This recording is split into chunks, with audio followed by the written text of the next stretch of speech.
Mesdames et messieurs, bonjour, je suis une fois de plus très content de vous parler aujourd'hui pour la deuxième fois. Alors aujourd'hui on se retrouve pour un autre sujet qui est encore très important, qui concerne l'église, principalement ce qui arrive à l'église, se passe dans l'église.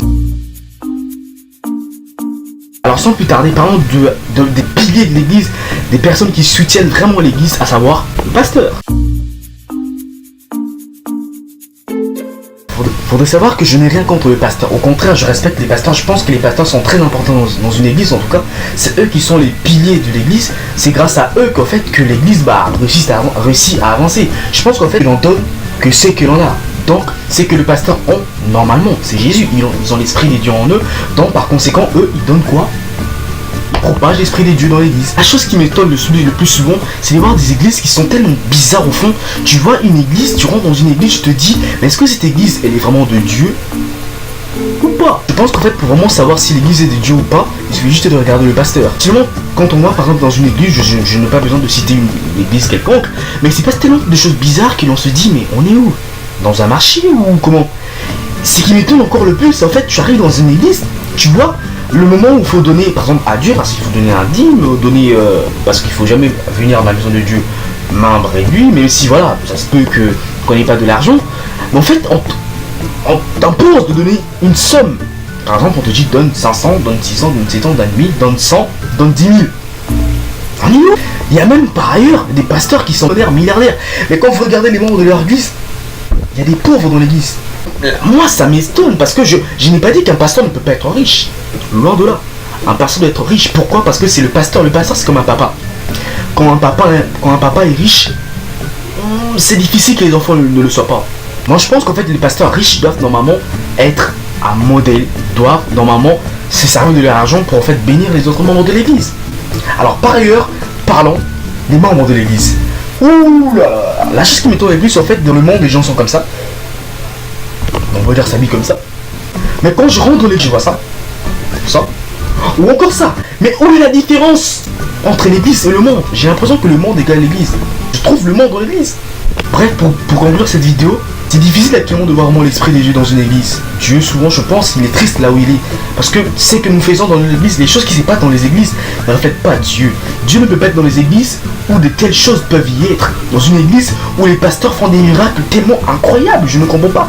Mais c'est dans quel chapitre de la Bible qu'il est écrit que pour guérir les malades, il faut enlever sa veste, taper sur les malades, taper sur les gens. Oh, ça m'étonne beaucoup. Je me dis, mais où on est? C'est où ça dans la Bible qu'il est écrit qu'il faut faire de l'église comme une marchandise, faut se servir de l'église pour s'enrichir? Non, moi je pense que les pasteurs qui sont riches doivent plutôt se servir de leur argent pour aider les pauvres de leur église. Et par ailleurs, je pense qu'en fait, l'esprit de Dieu n'est tellement plus trop dans l'église, il n'est tellement vraiment plus dans de telles églises que il se passe tout ce qui se passe. Voilà, des calomnies, des insultes entre frères et sœurs. Il se passe tellement beaucoup de mauvaises choses que je me dis, mais la venue de Dieu est très proche. Il y a tellement maintenant de faux pasteurs, il y en a tellement beaucoup qu'on ne sait plus différencier les bons des mauvais. Soyons prudents et faisons tout pour discerner les bons et les mauvais, la bonne et la mauvaise église. Je ne dis pas qu'en fait tous les pasteurs sont pareils. Il y a des différences, il y a des bons pasteurs qui servent Dieu dans l'intégrité et qui ont l'esprit des dieux en eux, et il y a des faux pasteurs. La chose que je peux conclure dans cette vidéo, c'est qu'en fait, sachez faire la différence, sachez différencier les bons et les mauvais, enfin n'allez pas faire l'erreur. Parce qu'il se peut que vous ayez même en enfer juste parce que vous avez écouté, vous êtes alimenté de mauvais messages, et au final, vous êtes retrouvé en enfer. Soyez prudents, peuple de Dieu, soyez éveillés, que rien ni personne ne vous trompe, qu'aucun serviteur de Dieu ne vous trompe. Vous croyez en Jésus-Christ et suivez Jésus-Christ. Si vous voyez qu'en fait dans cette église il y a l'esprit de Dieu vraiment à 100%, et que vous êtes vraiment convaincu et que Dieu vous guide vers cette église là, alors allez-y et gloire au Seigneur Jésus-Christ. Laissez toujours que Dieu vous guide, ne vous laissez absolument pas influencer par les pasteurs, absolument pas. Que les grandes églises ne vous attirent pas parce qu'elles sont grandes. Suivez plutôt l'esprit des dieux, suivez Dieu plutôt et non pas les pasteurs. Les pasteurs c'est des humains, nous on cherche Dieu, cherchez plutôt là où Dieu est. Que Dieu vous bénisse. Je vous donne rendez-vous dans pas très longtemps pour une prochaine vidéo. Et j'espère que vous allez être là. Vraiment soutenir cette chaîne, c'est très simple. En bas de cette vidéo, tout en bas, mais juste là en bas de la vidéo, vous allez voir, il y a un petit rectangle qui est écrit s'abonner, c'est en rouge. C'est juste de cliquer sur ça et après de cliquer sur la petite cloche et c'est tout.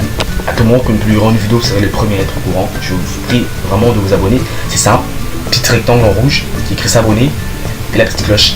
vous abonner immédiatement. Et voilà, abonnez-vous. Et si vous n'avez pas un compte encore, rentrez juste votre compte Gmail et votre mot de passe et vous êtes directement connecté. Et vous êtes directement abonné. Abonnez-vous vraiment, voilà, abonnez-vous. Vous n'allez pas être déçus. Vous pouvez aussi nous suivre sur nos réseaux sociaux, sur Facebook, sur Instagram. On nous donne rendez-vous dans pas très longtemps pour une prochaine vidéo. Que Dieu vous bénisse. Et pour finir,